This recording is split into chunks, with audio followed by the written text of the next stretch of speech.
السلام علیکم ورحمۃ اللہ وبرکاتہ۔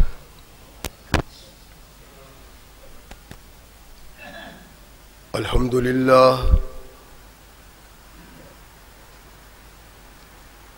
للہ نحمده ونستعینه ونستغفره ونؤمن به ونتوکل علیہ ونعوذ باللہ من شرور انفسنا ومن سیئات اعمالنا من يهده الله فلا مضل له ومن يضلله فلا هادي له ونشهد أن لا إله إلا الله وحده لا شريك له ونشهد أن محمدا عبده ورسوله أما بعد فأحسن الحديث كتاب الله وخير الهدي هدي محمد صلى الله عليه وسلم وشر الأمور محدثاتها وكل محدثة بدعة وكل بدعة ضلالة وكل ضلالة في النار أما بعد فأعوذ بالله السميع العليم من الشيطان الرجيم من همزه ونفخه ونفثه بسم الله الرحمن الرحيم ضرب لكم مثلا من أنفسكم هل لكم مما ملكت أيمانكم من شركاء فيما رزقناكم فأنتم فيه سواء تخافونهم كخيفتكم أنفسكم كذلك نفصل الآيات لقوم يعقلون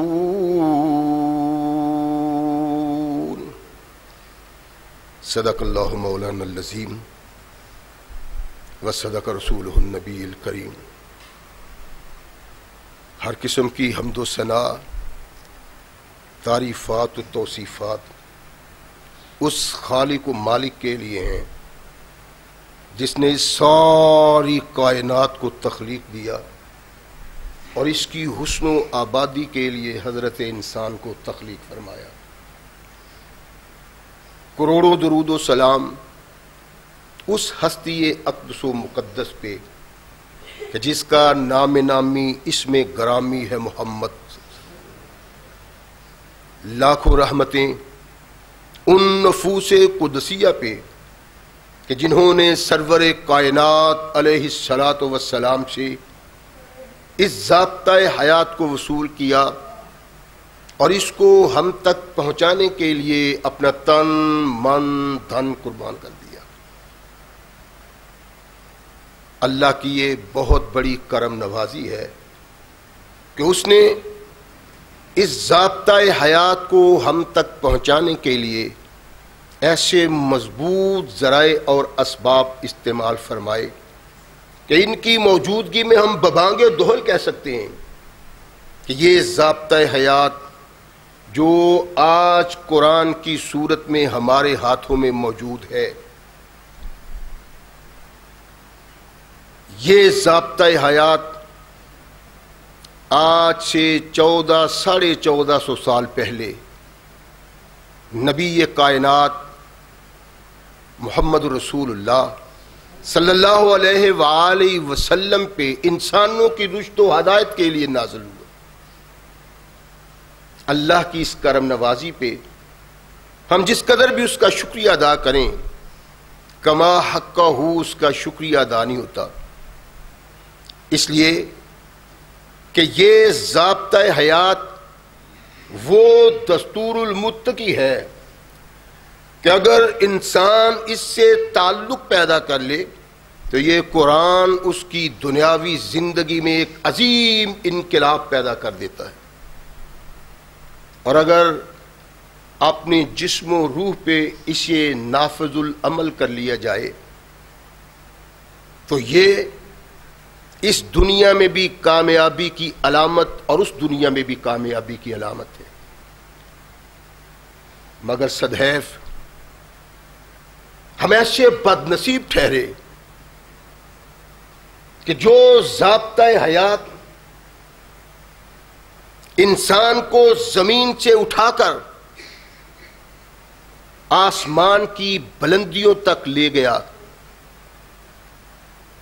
ہماری رہنمائی کے لیے کما حقہ وہ موجود ہے، اور رحمت کائنات محمد رسول اللہ صلی اللہ علیہ وسلم کی سنت بھی، یہ دو چیزیں ہیں جن سے تعلق ہماری کامیابی کا سبب ہے اور جس سے اعراض ہماری تباہی کا سبب۔ آج اگر ہم تختہ یش پہ یہ زندگی بسر کر رہے ہیں جو زندگی کوئی زندگی نہیں، تو اس کا سبب ہم خود ہیں۔ اس قرآن نے تو انقلاب پیدا کیا، ایسے لوگ پیدا کیے جن لوگوں پہ انسانیت فخر کرتی ہے، اور ہم بد نصیب اس سے تعلق کے باوجود آج ذلت و نکبت کی گہرائیوں میں دفن ہیں۔ اس قرآن کا حد ہے کہ جو جب بھی میرے ساتھ تعلق پیدا کرے گا، میرے ساتھ دوستی کرے گا، مجھے پیش نگاہ رکھے گا، میں اس کی عزت و وقار کا ضامن ہوں، اور جو سب کچھ جاننے کے باوجود اعراض کی زندگی بسر کرتا ہے، اس کی عزت کو پستی اور ذلت میں بدل دوں۔ آج ہم اپنے عمل سے اس کا شکار ہیں۔ اللہ کہتے ہیں کہ میں تمہارے سامنے ایک مثال بیان کرتا ہوں، اے انسانوں ذرا کان کھول کے توجہ کے ساتھ اس مثال کو سنو۔ اور حقیقت ہے اگر ہم اس پہ غور و فکر کریں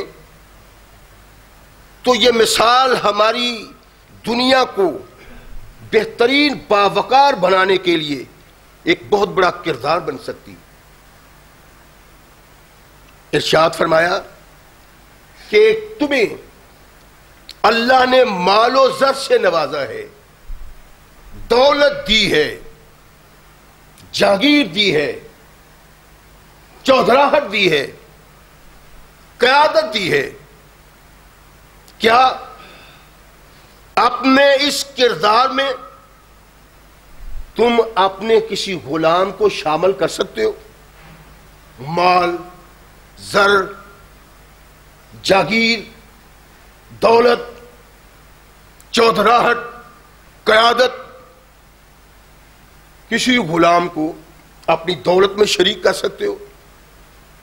کسی غلام کو اپنے اقتدار میں یوں شریک کر سکتے ہو کہ وہ تمہارا ساجی ہو؟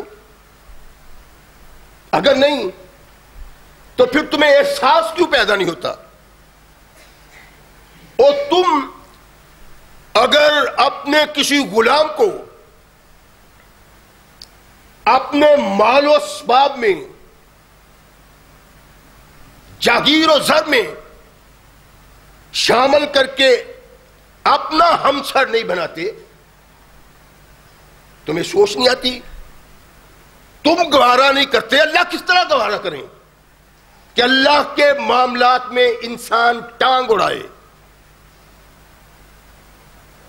جس طرح تمہارا غلام تمہارے زیر سایہ ہے، اس طرح کائنات میں تخلیق انسانیت کی صورت میں سارے انسان خالق کی رعایا ہے۔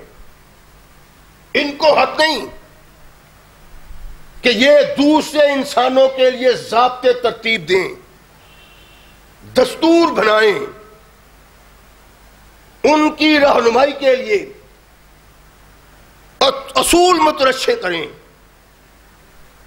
تمہیں کوئی حق نہیں، بلکہ یہ حق اس کا ہے جس نے انسان کو تخلیق دیا ہے۔ ان کو اس کی رہنمائی کے مطابق زندگی بسر کرنی چاہیے۔ ایک اصول کی بات ہے، تھوڑی سی سوچنے کی ضرورت ہے۔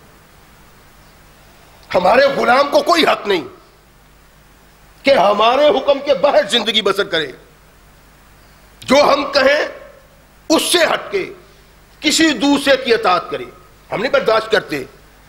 اللہ کہتے ہیں ذرا سوچو تو صحیح، میں کس طرح برداشت کروں؟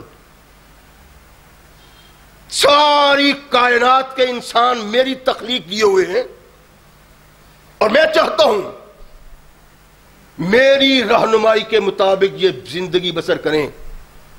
میں قطعاً یہ گوارا نہیں کرتا کہ مخلوق میری، تخلیق میری، اور اطاعت کسی اور کی کریں، فرما برداری کسی اور کی کریں، کسی اور کی رہنمائی کو اپنا دستور بنائیں، کسی اور کے اصولوں کو اپنائیں۔ اگر تم برداشت نہیں کرتے تو تمہارا اللہ بھی یہ برداشت نہیں کرتا۔ اس لیے مخلوق کو، انسانوں کو اپنے اللہ کے احکامات کے مطابق زندگی بسر کرنا چاہیے۔ اللہ قرآن میں بھی کہتے ہیں کہ میرے بندے وہ ہیں جو جب برسر اقتدار آتے ہیں ان کے ہاتھ میں اختیار آتا ہے تو وہ اپنا اختیار اپنی مرضی سے استعمال نہیں کرتے، بلکہ قرآن کے احکامات کے مطابق استعمال کرتے ہیں، محمد کی رہنمائی کے مطابق کرتے ہیں صلی اللہ علیہ وسلم۔ اگر ایسا نہیں تو پھر ایمان لانے کا کوئی فائدہ نہیں۔ اور یہ ایک حقیقت ہے، جب تک تختہ عرش پہ قرآن حکمران رہا، بطور دستور رہا، بطور شریعت رہا، بطور آئین رہا، قوم آسمان کی فضاؤں میں اٹھتی تھی، انسانیت ان کے سامنے جھکی ہوئی تھی، ان کی رہنمائی، ان کی قیادت انسان بخوشی قبول کیے ہوئے تھے۔ کیوں؟ کہ یہ رہنمائی اپنے اصول اور ضابطے کے مطابق نہیں کرتے، بلکہ یہ اللہ اور رسول کے مطابق کرتے، اور یہی انسانیت کی کامیابی کا سبب ہے۔ جوں جوں انسان اس سے ہٹ جائے وہ ذلت کا شکار بنتا ہے، بے بسی کا شکار بنتا ہے، تنہائی محسوس کرتا ہے۔ یہ خوش و خرم زندگی تب بسر کر سکتا ہے جب اس آئین کے مطابق زندگی بسر کرے، اس اصول کے مطابق زندگی بسر کرے جو اصول اللہ نے قرآن میں دے دیے اور محمد رسول اللہ نے اپنے فرمان میں دے دیے۔ جب یہ نہیں تو پھر وہ حالات وہ نہیں جو حالات اللہ پیدا کرنا چاہتا ہے معاشرے میں۔ اپنے آپ پہ غور فرمائیں، اپنے معاشرے پہ، اپنے لوگوں پہ، کہ ہمارے حالات کیا ہیں۔ اپنے اندر جھانکیں اور اس بات کو اپنے پیش نگاہ رکھیں، اس قیادت کے سلسلہ میں جتنا حصہ آپ نے ڈالا ہے اس حصے کے متعلق آپ کو سوال ہوگا۔ اللہ کہتے ہیں نظام قرآن، دستور قرآن، آئین قرآن ہم نے تمہیں پابند بنایا ہے کہ اس کے مطابق زندگی بسر ہو، اس سے ہٹ کے نہیں۔ اگر ہم اس سے ہٹ کے زندگی بسر کرتے ہیں اور اصول و ضوابط وہ اپناتے ہیں جو اللہ کے بنائے ہوئے نہیں، جو رسول کے دیے ہوئے نہیں، غیر اللہ کے ہیں، غیر رسول کے ہیں، تو جتنا ہم نے حصہ لیا ہے اتنے کا قیامت کو جواب دینا پڑے گا۔ عرض کہتے ہیں کہ اللہ نے جو قرآن میں مثال بیان کی، اللہ کہتے ہیں ضربا لکم مثلا، اللہ تمہارے لیے مثال بیان کرتا ہے، اور اس کا سبب کیا ہے کہ تمہیں سمجھنے میں آسانی رہے، پریشانی نہ ہو۔ اور جب سمجھنے کے باوجود، جاننے کے باوجود ہم اس سے بے وفائی کرتے ہیں، اعراض کرتے ہیں، پہلو تہی کرتے ہیں، اس دستور اور قانون کو پس پش ڈالتے ہیں، اللہ کے دستور کو چھوڑ کے غیر اللہ کے دستور کی طرف دیکھتے ہیں، تو اللہ کی رحمتیں اس قوم پہ نازل نہیں ہوتی، تباہیاں اور بربادیاں اس کا مقدر بن جاتی۔ اس پاکستان کے تخلیق کا سبب کیا تھا؟ کیوں وجود میں آیا پاکستان؟ کیوں بنا پاکستان؟ اتنا بڑا وسیع ملک تھا، اس وسیع ملک کو توڑنے کا سبب کیا تھا؟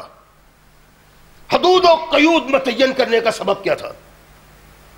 پاکستان کا مطلب کیا؟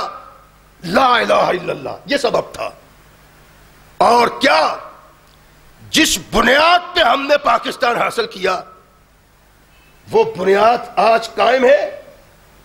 نہیں، بے وفائی ہے، غدر ہے، بدعہدی ہے، اور آج جس مقام پہ ہم ہیں اپنی بے وفائی کی سزا پا رہے ہیں۔ رحمت کائنات محمد رسول اللہ صلی اللہ علیہ وسلم نے انسان کی رہنمائی کی۔ آپ تو سوئے ہوئے ہیں، آپ کو احساس نہیں حالات کس طرح بدل رہے ہیں، آثار قیامت ظاہر ہو رہے ہیں، اور آپ سمجھتے ہیں بس جینے کا مقصد یہ ہے کہ کھاؤ پیو، عیش و طرب کی زندگی بسر کرو اور پھر مر جانا ہے۔ جو کوئی زندگی نہیں، اس زندگی کا قیامت کو حساب دینا ہے، اور حساب ہر ایک کو دینا ہے۔ آپ نے پاکستان کے حالات دیکھیں، غور و فکر کی بات ہے، وہ وقت قریب آ رہا ہے جب آدمی کرنا چاہے گا کچھ تو کر نہیں سکے گا۔ اللہ کہتے ہیں دانا وہ ہے، عقل مند وہ ہے، صاحب فیف و فراست وہ ہے جو وقت سے آنے سے پہلے وقت کے لیے کچھ کرے، جو سر پہ پڑ جانے کے بعد سوچے گا پھر اس کا جو انجام ہو سکتا ہے وہی تمہارا بھی ہوگا۔ اللہ نے قرآن بطور دستور دیا، محمد رسول اللہ بطور قائد دیے۔ اب دستور سے ہٹ کے، قائد سے ہٹ کے اگر کوئی شخص زندگی بسر کرتا ہے اور پھر وہ سمجھتا بھی یہ ہے کہ میں وہ مومن، وہ مسلمان ہوں جو مومن اللہ پیدا کرنا چاہتا تھا، جو مسلمان محمد رسول اللہ پیدا کرنا چاہتا، تو یہ ہماری سوچ ہی ہو سکتی ہے، اس کے علاوہ کوئی بات نہیں۔ حالات دیکھیں پاکستان کے، ہو کیا رہا ہے؟ یعنی یہ سیاست دان، یہ میں کا دعویٰ کرنے والے، یہ چینا جھپٹی کرنے والے، یہ باریاں لگانے والے لوگ اس پاکستان کے لیے کیا بیج بو رہے ہیں جس کو لا الہ الا اللہ کے نام پہ حاصل کیا. انتخاب ہوتے ہیں جی 4 سال بعد 5 سال بعد. قوم اتنی جاہل ہے، اس کو اپنے مستقبل کا خیال نہیں، اس کو اپنے مستقبل کی فکر نہیں. اندھوں کی طرح آنکھیں بند کر کے حالات کے دھارے میں بہتے چلے جاتے ہیں، سوچتے نہیں. آج سے 1450 سال پہلے ایک دستور دیا اللہ نے، ایک قانون دیا، ایک ضابطہ حیات دیا اور مطالبہ کیا ہم سے کہ جب تک زندہ رہو اس کے مطابق زندگی بسر کرتے ہوئے، اور جب موت آئے تو اس کے مطابق زندگی بسر کرتے ہوئے. جب یہ تصور ختم ہو گیا، چھینا جھپٹی کا وقت آ گیا، اپنی نفس کے لیے، اپنے فوائد کے لیے، اپنی اچھائی کے لیے انسان نے سوچنا شروع کر دیا، قرآن کو پس پش ڈال دیا. اللہ کی رحمتوں کا نزول رک گیا. وہ شادابی، وہ خوشی، وہ امن، وہ سکون ہم سے روٹ گیا ہے. اور اس روٹنے کا سبب ہم خود ہیں جو غور ہی نہیں کرتے، بس سوئے سوئے ہر فیصلہ کر دیتے. کیا ہو رہا ہے ملک میں؟ ایک طرف برسر اقتدار طبقہ ہے، وہ کہتا ہے کھا گئے. ایک طرف اپوزیشن ہے، وہ کہتے ہیں ملک کو لے ڈوبے.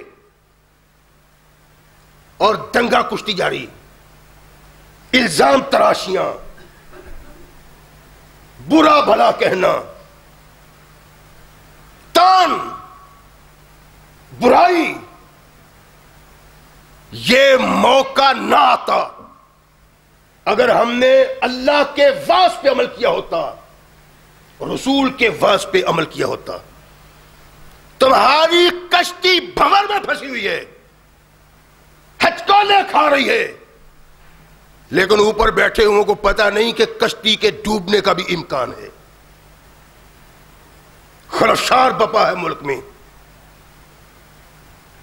افراتفری ہے، نفسا نفسی ہے. کوئی ادھر سے چھیننا چاہتا ہے، کوئی ادھر سے چھیننا چاہتا ہے، کوئی ادھر سے چھیننا چاہتا ہے. اس کشمکش میں قوم کو تباہ کیا جا رہا ہے، ملک کی بربادی کی بنیادیں بنائی جا رہی ہیں. ہم سوچتے نہیں ہو کیا رہا ہے. برسر اقتدار طبقہ کہتا ہے کہ گزشتہ حکومتوں نے اتنے قرض لیے ہیں، اتنے قرض لیے ہیں کہ ان قرضوں کی ادائیگی مشکل ہو گئی. خزانہ خالی ہے، پاس کچھ نہیں. کافر مگرمچھ کی طرح منہ کھولے پاکستان کی طرف کھڑا ہے، ہڑپ کر لے اس کو. اپوزیشن کہتی ہے کہ ان کو عقل نہیں ہے، ان کو شعور نہیں ہے، ان کو فہم نہیں ہے. اب عوام کہاں جائیں؟ کس کو کہیں؟ کس کا دامن تھامیں؟ اگر نگاہ اٹھتی ہے تو اللہ کی طرف، رسول کی طرف، اور اللہ رسول کے احکامات بس وہ احکامات کی صورت میں موجود ہیں. نگاہیں تو اٹھتی ہیں. آپ چاہتے ہیں کہ اللہ کوئی بچانے والا، اللہ ارشاد فرماتے ہیں کوئی عمل بچانے والا کیا ہوتا تو بچ جاتے. اب تھوڑی سی سابق تو ہے کیا؟ برسر اقتدار طبقہ کہتا ہے جی کھا گئے ہیں، یہ لوٹ لیا انہوں نے. بینکوں سے قرض، بینکوں پہ ڈاکے،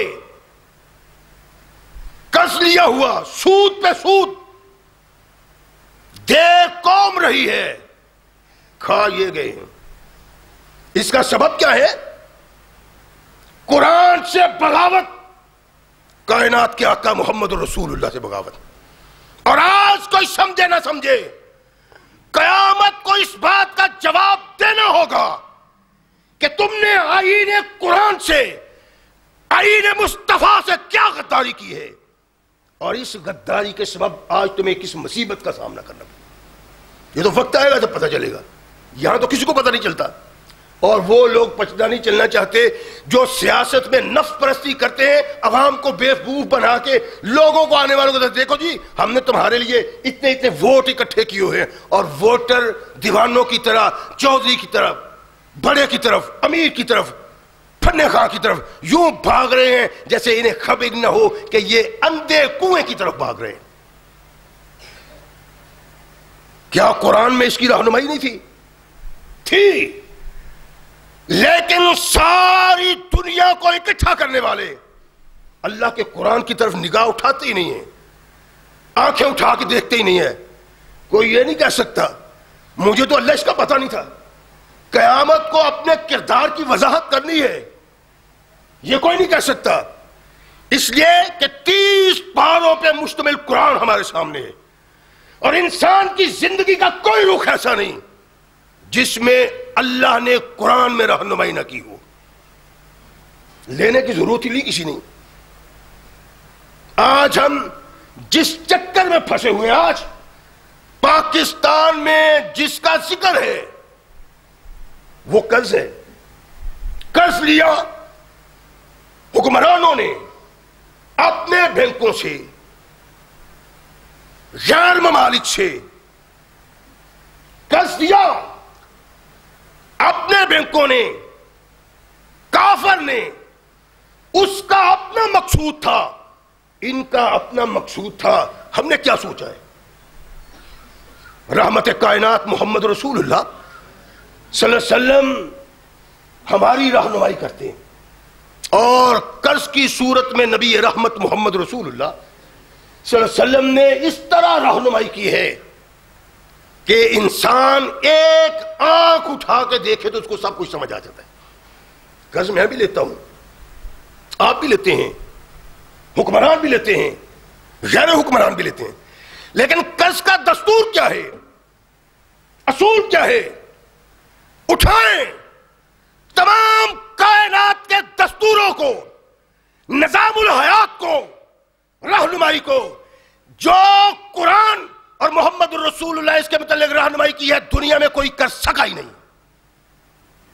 سارے جہان کے دستور ہیں، سوشلزم کا، کیپٹلزم کا، جمہوریت کا، فلاں کا، فلاں کا، کوئی صورت میں رہنمائی نہیں کرتا۔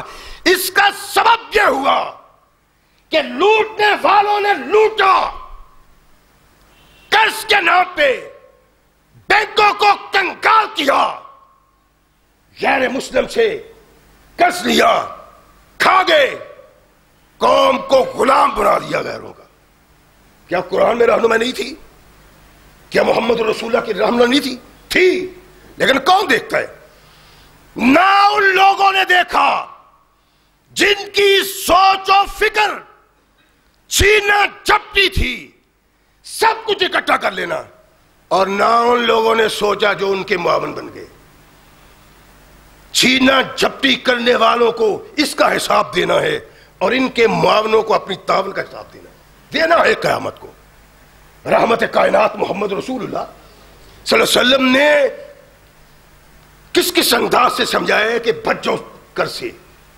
ایک لعنت ہے قرض، ہم اپنے کاروبار کا ہی لیتے ہیں، اور بعض لوگ اس لیے لیتے ہیں کہ جو ہمارے پاس پیسہ ہے اس کا حکومت کو پتہ نہ چل جائے، ان کو کہیں قرض لیا بینک سے۔ مختلف سوچیں، مختلف خیالات اور مختلف اسباب ہیں قرض لینے کے۔ رحمت کائنات محمد رسول اللہ صلی اللہ علیہ وسلم تشریف فرمائے، ایک شخص آیا، اللہ کے نبی فلاں صحابی کا جنازہ ہے، جنازہ پڑھانے۔ رحمت کائنات محمد رسول اللہ جنازہ پڑھانے کے لیے جنازگاہ میں جاتے ہیں۔ جنازہ پڑھانے سے پہلے اللہ کے نبی نے کہا کیا اس مرنے والے پہ قرض ہے؟ نہیں اللہ کے نبی، لا۔ رحمت دو عالم محمد رسول اللہ صلی اللہ علیہ وسلم نے اس کا جنازہ پڑھ دیا، غور سے میری بات سننی آج کی، یہ مستقبل کے لیے ہے، سو کے نہیں سننی، بے فکری سے نہیں سننی، مسجد میں بیٹھ کے کاروبار کی طرف دھیان نہیں دینا، میری بات سنیے میں کیا کہہ رہا ہوں۔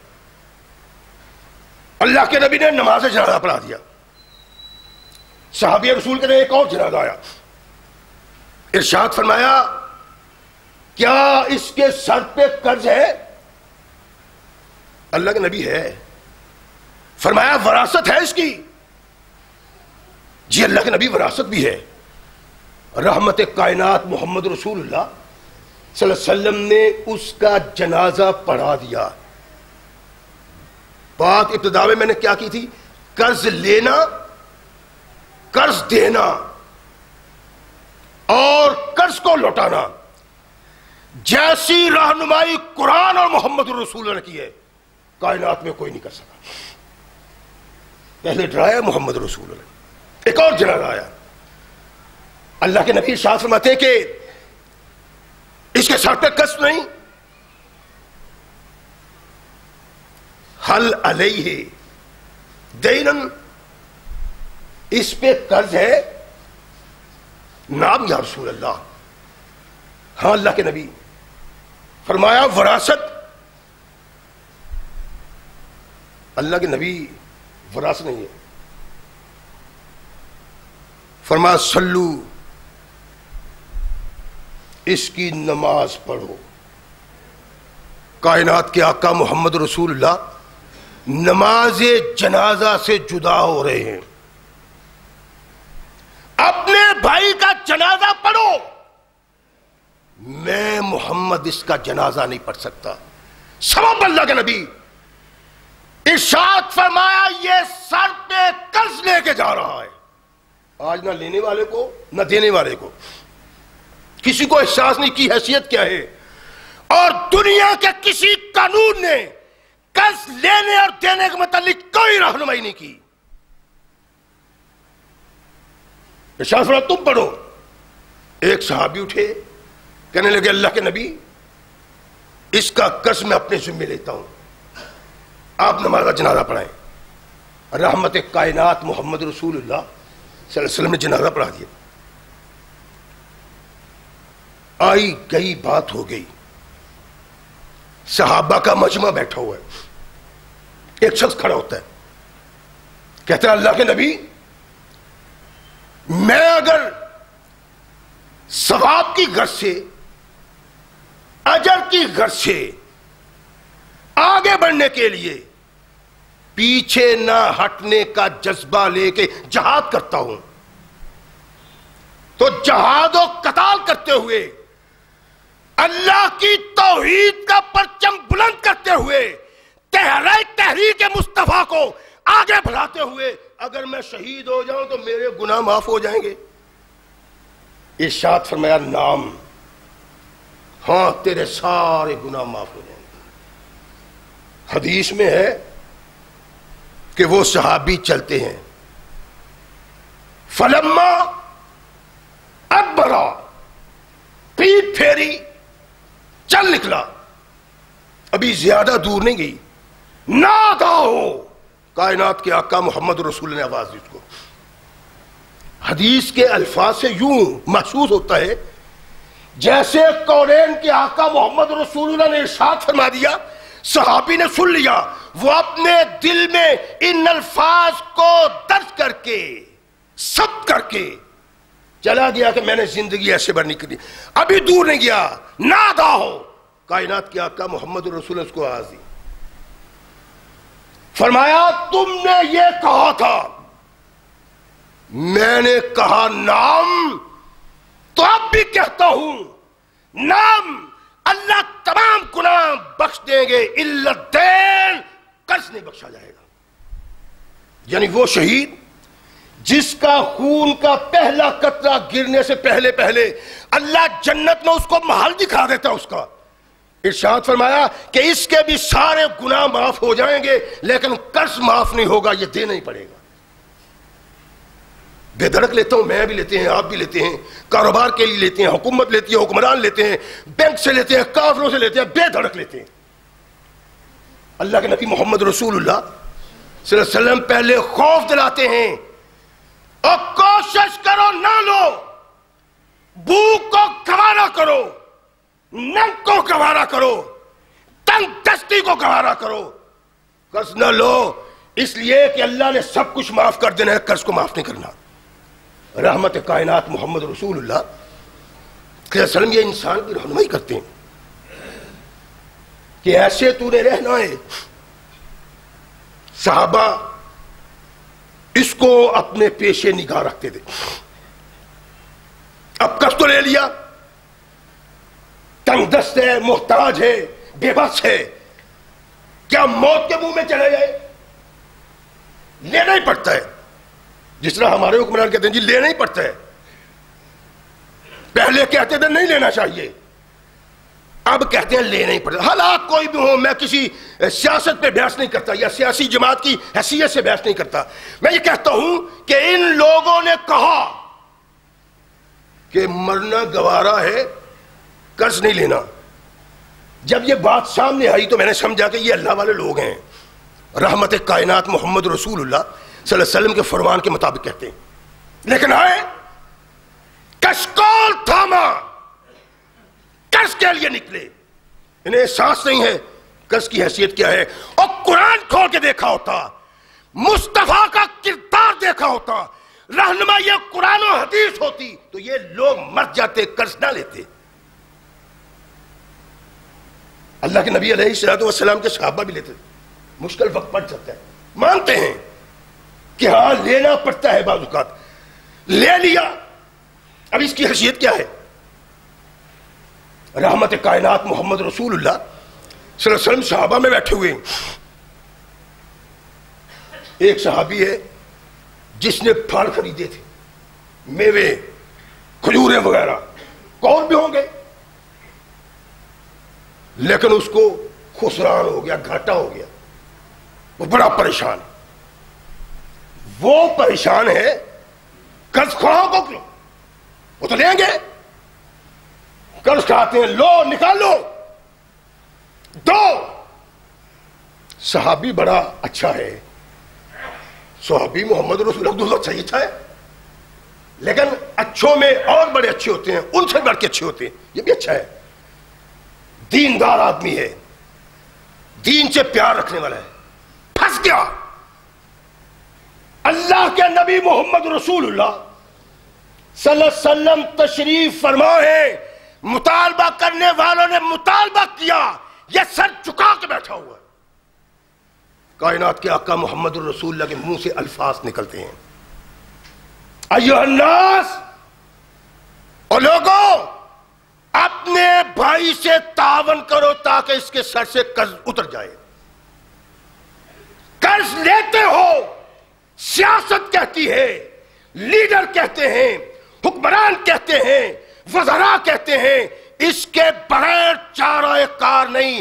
اور جس قانون کے تحت لیتے ہو، جس شریعت کے تحت لیتے ہو، جس دستور کے تحت لیتے ہو، وہ دستور کیا بتلاتا ہے کہ اگر قرض لینے والا آدمی تنگ دست ہو جائے تو پھر اٹھا دنیا کے سارے قانون، بڑے رشتہ دار بنے بیٹھے جمہوریت کے، کوئی صدارتی نظام کے، کوئی سوشلسٹ نظام کے، کوئی نظام لاؤ، اس نظام کا دروازہ کھٹکھٹاؤ اور پھر اس سے پوچھو اب اس قرض دار آدمی کے ساتھ کیا ہونا چاہیے۔ قرآن کو کھولو، ثقلین کے تاجدار محمد رسول اللہ کھولو، اللہ کی قسم قیامت کو جواب دینا پڑے گا۔ آج مانو یا نہ مانو، اس طرف دھیان دو یا نہ دو، قیامت کو کان کھلیں گے، دماغ کھلے گا جب اللہ کی طرف سے سوالات آئیں گے۔ صحابہ پوچھتے ہیں، دامن تھامتے ہیں۔ کائنات کے آقا محمد رسول اللہ صلی اللہ علیہ وسلم نے اپنے بے بس صحابی کو یوں دیکھا تو ارشاد فرمایا اس سے تعاون کرو۔ صحابہ تعاون کرتے ہیں، متفق علیہ روایت ہے، بخاری مسلم کی روایت ہے، مسلم کی، بخاری کی نہیں ہے، مسلم کی، اللہ کے نبی کے صحابہ اللہ کے نبی کے اس ساتھی پہ اپنی دولت کو نچھاور کرتے. راوی حدیث کہتے ہیں کہ جب وہ ساری دولت اکٹھی کی گئی تو اس کا قرض نہیں اترتا تھا, ابھی رہتا تھا. اللہ کے نبی قرض کی رقم تو پوری نہیں ہوئی, سارے صحابہ ہیں. فرمایا خذو ما وجدتم فلیس لکم الا ذالک. اور قرض کھاؤ, تمہارے اس بھائی نے تمہیں لوگوں سے لے کے اکٹھا کر کے دیا, جتنا مل گیا ہے یہ تمہارا ہے, اس کے بعد تم نے سوال نہیں کرنا.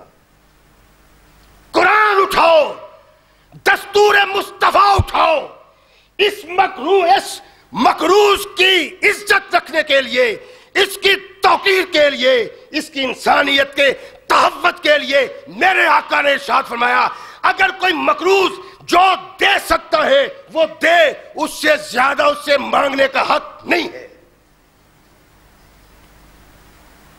یہاں کیا ہے کوئی دستور؟ چھوٹے چھوٹے جو قرضدار ہیں نا, مقروض, وہ چھپتے پھرتے ہیں, حکمرانوں کے پیاتے ان کو ڈھونڈتے پھرتے ہیں. وہ آگے آگے, یہ پیچھے پیچھے. میں نے دیکھا ہے اپنی آنکھوں سے کہ ایک زمیندار چھوٹا بیچارہ, اتنی زمین نہیں, قرض لے لیا ہے. ہمارے تو سیلاب ہی سیلاب ہوتے ہیں, سیلاب سے کھیتی تباہ ہو گئی. اتنی کھیتی نہیں کہ وہ جان بچا سکے, اتنی کھیتی نہیں ہے. حکمران کا پیادہ پیچھے پیچھے ہے, وہ بیچارہ کھیتوں میں لیٹ رہا ہے. اور یہ جرم ہے, اس کا قرض حکومت کو اتارنا چاہیے جتنا اس کے پاس ہے. اللہ کا نبی کہتا ہے, دستور مصطفیٰ کہتا ہے, نظام مصطفیٰ کہتا ہے جتنا دے سکتا ہے لو, جس کی اس میں ہمت نہیں لینے کا حق نہیں. اگر نظام مصطفیٰ ہو تو انسانیت کی یوں تذلیل نہیں ہو سکتی, انسان یوں بے عزت نہیں ہو سکتا. اللہ, آئین اسلام, دستور قرآن, نظام مصطفیٰ تو انسان کی عصمت کا محافظ ہے, کیا نہیں لے سکتے؟ روک دیا اس کو. اور پھر جو مقروض نہیں دے سکتا, مشکل سے دیتا ہے, اب اس کے پاس کچھ نہیں. رحمت کائنات محمد رسول اللہ صلی اللہ علیہ وسلم کا یہ فرمان کہتا ہے اپنے لوگ سے ختم معاملہ. یعنی یہ میرا آپ کا معاملہ نہیں ہے, کرنا ہمیں بھی یہی چاہیے کہ اگر اس کے پاس نہیں ہے تو ظلم نہیں کرنا چاہیے, ستم نہیں کرنا چاہیے, بے عزت نہیں کرنا چاہیے, چھوڑ دو. صحابی نے یہی کیا ہے. لیکن وہ حکمران جس حکمران کے زیر سایہ یہ زندگی بسر کرتا ہے, اس کے پاس اب کچھ نہیں, جو کچھ تھا دے دیا, اب بھی اس کے گلے میں پھندا ڈالا جائے. نظام مصطفیٰ کہتا ہے نہیں, یہ تمہیں حق نہیں, چھوڑ دو اس کو. اور دوسرے اللہ کے نبی علیہ الصلوۃ والسلام نے فرمایا عدل غنی ظالم, وہ مالدار دولت مند جو دولت کو روکے رکھتا ہے لیکن قرض ادا نہیں کرتا, وہ ظالم ہے. غور فرمائیں. اور دستور لاؤ کوئی آئین, شرم نہیں آتی. مولوی ممبر رسول پہ کھڑا ہوتا ہے اور قرآن کے دستور کے علاوہ کسی اور دستور کی بات کرتا ہے, نظام مصطفیٰ کے علاوہ کسی اور نظام کی بات کرتا ہے. قیامت کو پتہ چل جائے گا تجھے. کوئی قانون اور آئین ایسا نہیں جس کے نفاذ کے لیے جد و جہد کی جائے جو غیر قرآن آئین, غیر نظام مصطفیٰ آئین کے لیے جتنی جد و جہد کرتا ہے, قیامت کو اس کو حساب دینا ہے اس کا. کوئی آئین نہیں, کوئی قانون نہیں, کوئی شریعت نہیں, محض تنہا دستور قانون اللہ کا قرآن اور محمد کی رہنمائی صلی اللہ علیہ وسلم علاوہ نہیں ہے. اللہ کے نبی نے ارشاد فرمایا کہ وہ آدمی بڑا ظالم ہے جو اس کے پاس پیسے ہیں، قرض ادا کر سکتا ہے، لیکن وہ قرض کو ہڑپ کرتا ہے. اور جو اللہ کے نبی نے یہ الفاظ بیان کیے ہیں، پتہ یہ الفاظ کن سے تعلق رکھتے ہیں؟ فرمایا ان الشرک لظلم عظیم، کہ شرک ظلم عظیم ہے. اور میرے آقا نے کہا جس کے پاس دولت ہے، مال و زر ہے، پھر بھی وہ قرض کو ہڑپ کرتا ہے، وہ ظالم انسان ہے. ان سے حاصل کرنا قرآن کا مطمع نظر ہے، ان سے حاصل کرنا رسول اللہ کی رہنمائی ہے. ان کے گریبانوں میں ہاتھ ڈالو. دیکھو کیا ہو رہا ہے پاکستان میں. وہ اس کو ہاتھ ڈال دیے، ہو اس کو، اچھا اس کو ڈالے، اس کو. اور ڈاکے ڈالنے والے، ملک لوٹنے والے، قرض لے کے کھا جانے والے، اگر کوئی ہاتھ ان کے گریبانوں تک پہنچتا ہے، یہ عوام الناس، یہ رایا ہائے ہائے کرتی ہے. نبی کائنات نے کہا یہ ظالم ہے. ارب پتی ہے زرداری، ارب پتی ہے نواز شریف، اور کروڑ پتی ہے اس کے حوالی. میں نہیں کہتا کہ نواز شریف چیختا ہے چیخنے دو، زرداری چیختا ہے. میں کہتا ہوں سب کے گریبانوں میں ہاتھ ڈالو. اگر محض تم ایک شخص پہ ہاتھ ڈالتے ہو، یہ انتقام ہے اور ناجائز ہے. صرف نواز شریف، صرف زرداری، قطعاً جائز نہیں، یہ انتقام ہے. تمام بدماشوں ڈاکوؤں کے گریبانوں پہ ہاتھ ڈالنا چاہیے، اور ان کے پیٹوں سے وہ قرض نکالنا چاہیے جس قرض کو کھا کے ہمارے پیدا ہونے والے بچوں کو بھی مقروض بنا دیا ان لوگوں. قرآن کہتا ہے کہ جو قرض کو روکتا ہے، الغنی ہو، وہ دولت مند بھی ہے، پیسہ بھی ہے، فرمایا یہ شخص ظالم ہے. اور ظالم وہ شخص ہے جو اللہ کا شریک بناتا ہے. کائنات کے آقا محمد رسول اللہ صلی اللہ علیہ وسلم نے اس کے ساتھ اس کو ملا دیا ہے. یہ تو ہوا طاقتور جو چھپاتا ہے، وہ ہوا مفلس جو دے نہیں سکتا. ایک یہ ہے جس کے متعلق نبی کائنات محمد رسول اللہ صلی اللہ علیہ وسلم کی رہنمائی، بخاری و مسلم کی حدیث ہے. رحمت کائنات محمد رسول اللہ صلی اللہ علیہ وسلم ارشاد فرماتے ہیں انا اولا بالمومنین من انفسہم، میں مومن کی جان سے بھی بڑھ کے اس کے زیادہ قریب ہوں. فرمایا اگر کوئی مومن مر جاتا ہے، ترک الدین فعلی قضاؤہ، اگر کوئی مومن مر جائے اس کے سر پہ قرض ہو تو وہ قرض میں محمد اس کا ادا کروں گا صلی اللہ علیہ وسلم. ومن ترک مالا فہو ورثتہ، جو قرض چھوڑ دے میں اس کا قرض ادا کروں گا. یہ پتہ کب کی بات ہے؟ سیدنا ابو ہریرہ کہتے ہیں کہ یہ بات صحیح ہے. پہلے اللہ کے نبی محمد رسول اللہ ارشاد فرمایا کرتے تھے کہ میں نے مقروض کا جنازہ نہیں پڑھنا، لیکن جب دولت آ گئی، فتوحات ہوئی، تو کائنات کے آقا محمد رسول اللہ ممبر رسول پہ کھڑے ہوئے اور ارشاد فرمایا جو مومن مر جاتا ہے اس پہ قرض ہے، فعلی قضاؤہ، اس کا قرض ادا کرنا محمد کی ذمہ داری ہے صلی اللہ علیہ وسلم. ومن ترک مالا فہو ورثتہ، اور جو مال و زر چھوڑ دیتا ہے وہ اس کے وارثوں کے لیے ہے. اور قرآن کا دستور، آقا کائنات کا دستور، جو مر جائے مقروض بنے، فرمایا یہ مقروض نہیں جانا چاہیے مسلمان معاشرہ میں جہاں قرآن نافذ ہے، محمد کا قانون نافذ ہے، وہاں اس شخص کو مقروض نہیں جانا چاہیے، بلکہ ارشاد فرمایا حکومت کی ذمہ داری ہے اس کا قرض ادا کرے. ہے کوئی دستور دنیا میں؟ ہے کوئی آئین؟ پاگل ہو گیا مولوی بھی سیاستدانوں کے ساتھ ساتھ.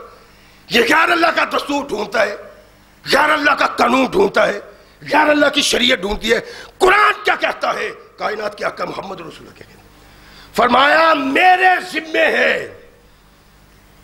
جو مقروض مرتا ہے اس کا قرض، اور اگر مرنے والا مال و زر چھوڑ کے جاتا ہے تو اس کے حقدار اس کے وارث ہیں۔ ایک نظام، ایک قانون، ایک دستور جس نے یہ بتلایا کہ قرض دار کو، مقروض کو اس کی عزت بچانے کے لیے کردار حکومت کو ادا کرنا چاہیے۔ یہ حکومتیں کردار ادا کرتی ہیں، اور یہ وہ کردار ادا نہیں کرتی جو نظام مصطفیٰ کہتے ہیں۔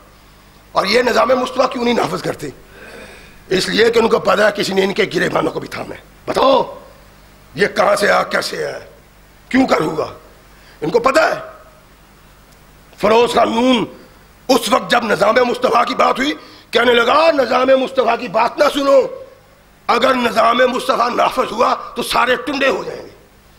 یعنی وہ کہتا ہم سب چور ہیں، نظام مصطفیٰ میں چور کا ہاتھ کاٹنا ہے، کہتا ہم سب ٹنڈے ہو جائیں گے۔ اور نظام مصطفیٰ ٹنڈے ہی نہیں کرتا بلکہ انسانیت کی عظمت اور اس کے وقار کی حفاظت بھی کرتا ہے۔ دو اس کو بیٹھے ٹی ویوں میں بڑے بڑے اینکر، تجزیہ نگار، مبصر، اس طرح ضمیر بیچے ہوئے کافروں سے جیسے منڈیوں میں جانور بکتے۔ وہ جی کیا بات ہے جی، یورپ کی کیا بات ہے، فلاں کی کیا بات ہے، کیا ہے جی؟ وہ جی بیروزگاروں کو الاؤنس دیتے، ٹی وی پہ سننے والے جیسے بیان کرنے والے، کافر نے جو لکھ کے دے دیا اور جو ان کے سامنے رکھ دیا، یہ ٹی وی پہ بیٹھے اینکر وہ بیان کرتے ہیں۔ ضمیر فروش ہیں، یہاں بھی ضمیر بیچا ہوا ہے، کافر کے ہاتھ میں بھی بیچا ہوا ہے، بلکہ منڈیوں میں بکنے والے جانوروں سے بدتر انسان تبلیغ کرتے ہیں کفر کی، تبلیغ کرتی ہیں غیر نظام مصطفیٰ کی، تبلیغ کرتے ہیں غیر قرآن دستور کی۔ انہوں نے قرآن کھول کے نہیں دیکھا، انہوں نے کائنات کے آقا محمد رسول اللہ صلی اللہ علیہ وسلم کو پڑھ کے نہیں دیکھا، انہوں نے خلاف دے راستہ پہ نگاہ نہیں ڈالی۔ جس میں کافر نگاہ ڈالتا ہے، اسلام کا باغی نگاہ ڈالتا ہے، محمد کا منکر نگاہ ڈالتا ہے صلی اللہ علیہ وسلم۔ گاندھی کہتا ہے، کئی بار میں نے کہا ہے، وہ کہتا ہے اگر انسانوں کی روحوں پہ حکومت کرنی ہے تو ابو بکر اور عمر کی سیرت کو پڑھو۔ پاس ایک اور ہندو بیٹھا ہوا ہے، کہنے لگا گاندھی جی آپ کیا کہتے ہیں، یہ تو شاخیں ہیں درخت کی، اگر دیکھنا ہے تو محمد کو دیکھو صلی اللہ علیہ وسلم۔ آئین قرآن کا، تشریح محمد رسول اللہ کی، کردار ایک مسلمان کا، جب تک یہ کردار رہا زکوٰۃ دینے والے تو ملتے تھے، زکوٰۃ لینے والا نہیں ملتا تھا۔ تم ہڑپ کر رہے ہو قرض، بینکوں سے ہڑپ کر رہے ہو، باہر سے لے لے کے ہڑپ کر رہے ہو، اور جب کوئی ہاتھ ڈالتا کہتے ہیں بلے بلے بلے بلے، جی کیا بات۔ ایسے لوگ ہر دور میں ہوتے ہیں۔ کائنات کے آقا محمد رسول اللہ صلی اللہ علیہ وسلم نے ایک عورت کو ہاتھ کاٹنے کی سزا دے دی۔ خزیمہ قبیلہ بہت بڑا تھا، باوقار لوگ تھے، ادھر ادھر چیم گوئیاں ہوئیں۔ ایک چھوٹا سا محبوب بیٹا محمد رسول اللہ صلی اللہ علیہ وسلم کا اسامہ اس کے کانوں میں کہا کہ جاؤ اپنے بابا کو کہو کہ اس کو معاف کر دیں، ناک کٹ جائے گی قبیلہ کی۔ آئے اللہ کے نبی کی نبوت اور حکمت تنائی یہ کہتی تھی یہ بچے کی بات نہیں ہے، کسی کی ہے۔ لوگوں کو اکٹھا کیا اور فرمایا تم یہ چاہتے ہو اور تم سے پہلے قومیں تباہ ہو گئیں، جن قوموں نے بڑے بڑے لوگوں کو چھوڑ دیا جرم کرنے والوں کو، اور چھوٹے لوگوں کے گریبانوں پہ ہاتھ ڈالے، جیسے آج ہو رہا ہے۔ چھوٹے چھوٹے مقروضوں کو پکڑا جاتا ہے، ان کے پیچھے بھاگا جاتا ہے، ان کو ڈھونڈتے ہیں، تلاش کرتے پھرتے ہیں، اور بڑے بڑے دن دنا رہے ہیں، ڈکار نہیں مارتے۔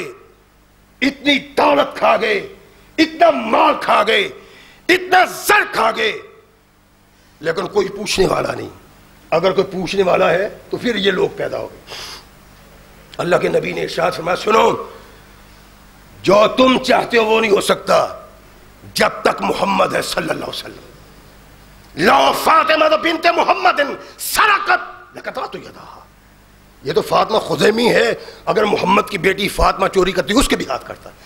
دین یہ ہے، قرآن دستور یہ ہے، نظام مصطفیٰ جو اس کے ہٹ کے بات کرتا ہے وہ اسلام سے بغاوت کا ارتکاب کرتا ہے۔ کہتے ہیں جی یورپ میں بے روزگاروں کی روزگاری کا بندوبست حکومت کرتی ہے، جو بڑے خوش ہیں۔ اب تم نے کبھی قرآن کے قریب پھٹکے ہو تو پھر ہے نا، کبھی حدیث پڑھی ہو تو پھر ہے نا، اور کبھی نظام مصطفیٰ کا خلافت راشدہ کا مطالعہ کیا ہو تو تمہیں پتا چلے یہ یورپ اپنے گھر سے نہیں لایا، یہ انہوں نے قانون نہیں بنایا، بابا کے ہاں سے کون لایا؟ جس نے پایا یہیں سے پایا، یہ محمد کریم کی رہنمائی ہے صلی اللہ علیہ وسلم۔ اٹھاؤ تاریخ، جب یورپ میں جن ناچتے تھے، انسان کی انسانوں کے ہاتھوں تسلیل ہوتی تھی، جب بڑے چھوٹوں کو کھا جاتے تھے، جب مگرمچھ مچھلیوں کو ہڑپ کرتے تھے یورپ میں، تب محمد کے نظام کا چرچا ہوا عرب میں صلی اللہ علیہ وسلم۔ فاروق اعظم رضی اللہ تعالیٰ عنہ نے اپنے دور خلافت میں دیکھا کہ کچھ لوگ بیکار ہیں، کرتے کچھ نہیں۔ فتوح البلدان میں آج سے 1400 سال پہلے کی بات جو تاریخ ہمیں بیان کرتی ہے، تم آج یورپ کی بات کرتے ہو، اور یورپ نے وہ قانون لیا، وہ نظام لیا، وہ دستور دیا جو محمد کریم نے دیا تھا، جو دیا تم نے اپنے ہاتھ سے گم کر دیا ہے۔ تم چھوڑ بیٹھے ہو، یورپ نے لے لیا ہے، اپنے بابا کے ہاں سے نہیں وہ لایا، محمد کریم کی دستور سے پایا ہے، نظام سے پایا ہے، شریعت سے پایا ہے۔ آج جو یورپ میں پایا جاتا ہے، 1400 سال پہلے ثقلین کے تاجدار محمد رسول اللہ صلی اللہ علیہ وسلم کے غلام نے دیکھا، خلیفہ دوم نے، کہ کچھ لوگ بیکار ہیں، کرتے کرتے کچھ نہیں۔ ایک پیمانہ ہے جہاد، آٹا لیا، ماپ تول کیا، اس کی روٹیاں پکائیں اور 30 افراد کو دعوت دی۔ ایک جراب 30 افراد نے کھایا، سوچا کہ شاید ہو سکتا ہے ان کو بھوک کم ہو اس لیے ان کا پیٹ بھر گیا، یا بہت زیادہ بھوک ہو اس لیے سارا کھا گئے۔ دوسرے ٹائم پھر وہ بھی 30 آدمی نے کھایا۔ اعلان کر دیا کہ ہر آدمی کو، غلام ہو، لونڈی ہو، آزاد ہو، 2 جراب اناج دیا جائے، اور اعلان کر کے پیمانہ ہاتھ میں لیا، ممبر رسول پہ آئے، ارشاد فرمایا میں تمہارے لیے خوراک کا بندوبست کر گیا ہوں، بے روزگاروں جن کو روزگار نہیں ملتا پریشان ہونے کی ضرورت نہیں، کہ دستور محمد میں تمہارا حل موجود ہے، نظام مصطفیٰ میں تمہارا حل موجود ہے۔ میں نے وقت کر دیے 2 جاب، جو شخص اس کو روک کے اللہ اس کے ساتھ ایسے ایسے ایسے کرے، بد دعا کی عمر فاروق نے۔ یہ یورپ کی بات نہیں ہے، یہ نے محمد کریم کے دستور سے حاصل کیا ہے، جس دستور سے تم نے آنکھیں بند کر لی اور تباہی کے گھاٹ اٹھ گئے۔ آج ذلت اور نکبت کا سبب یہ ہے کہ تم دستور مصطفیٰ سے آنکھیں بند کر کے غیر کو دیکھتے ہو، جس نے دستور مصطفیٰ سے سب کچھ حاصل کیا۔ کہتے ہیں جی وہاں بچہ پیدا ہوتا ہے تو وہ اس کا وظیفہ لگا دیتے ہیں، یہ وہ اپنے باپ سے لائے۔ جب یورپ کنگال تھا، درندے بستے تھے، اس وقت عرب کے صحرا میں یہ آواز گونجتی تھی۔ سیدنا فاروق اعظم رضی اللہ تعالیٰ عنہ نے اعلان فرمایا کہ جو بچہ پیدا ہو، جب وہ ماں کا دودھ چھوڑ دے اس کے لیے وظیفہ لگا دو۔ بیت المال سے اس بچے کا وظیفہ لگا دیا جو بچہ دودھ چھوڑ دیتا ہے۔ ابھی زیادہ عرصہ نہیں گزرا کہ لوگوں نے بچے کا دودھ چھڑانا شروع کر دیا، 2 4 10 دن، 2 ماہ 3 ماہ پلایا، چھڑا دیا، چھوڑ دیا۔ جی فاروق اعظم کو پتہ چلا ارشاد فرمایا اعلان کر دو اپنے بچوں کا دودھ چھڑا کے ظلم نہ کرو، جب بچہ پیدا ہوگا اسی دن سے وظیفہ جاری ہے اس کا۔ دستور قرآن کا، دستور مصطفیٰ کا، آئین مصطفیٰ، نظام مصطفیٰ انسان کو کا محافظ ہے، اس کی حفاظت کا ذمہ دار ہے، اس کی عزت کا ذمہ دار ہے، اس کے وقار کو قائم کرتا ہے۔ اسلامی دستور کے علاوہ کائنات کا کوئی دستور یہ کام نہیں کر سکتا۔ اور بابا کے ہاں سے کون لایا؟ جس نے پایا یہیں سے پایا۔ یورپ نے دستور مصطفیٰ کو اپنا کے عزت پا لی، تم نے دستور مصطفیٰ کو چھوڑ کے ذلت و نکبت میں گھر بنا لیا۔ قرآن کی طرف اور محمد کے فرمان کی طرف، وہی عزت مل جائے گی، وہی وقار مل جائے گا، وہی حفاظت ہوگی، وہی باغ و بہار ہوگی جو قرآن نافذ کرنے والے معاشرہ پہ ہوتی ہے، ہم بھی وہ حاصل کر سکتے ہیں۔ اللہ ہمیں صحیح مسلمان بننے کی توفیق عطا فرمائے۔ نظام مصطفیٰ، نظام خلفائے راشدین نافذ ہو جائے، اس کے لیے تیاری کریں، اس کے لیے جد و جہد کریں۔ نظام مصطفیٰ کے علاوہ تمام نظاموں کی مخالفت کریں، اللہ دنیا میں بھی عزت دے گا، آخرت میں بھی عزت دے گا۔ اللہ ہمیں صحیح مسلمان بننے کی توفیق عطا فرمائے۔ وآخر دعوانا الحمدللہ۔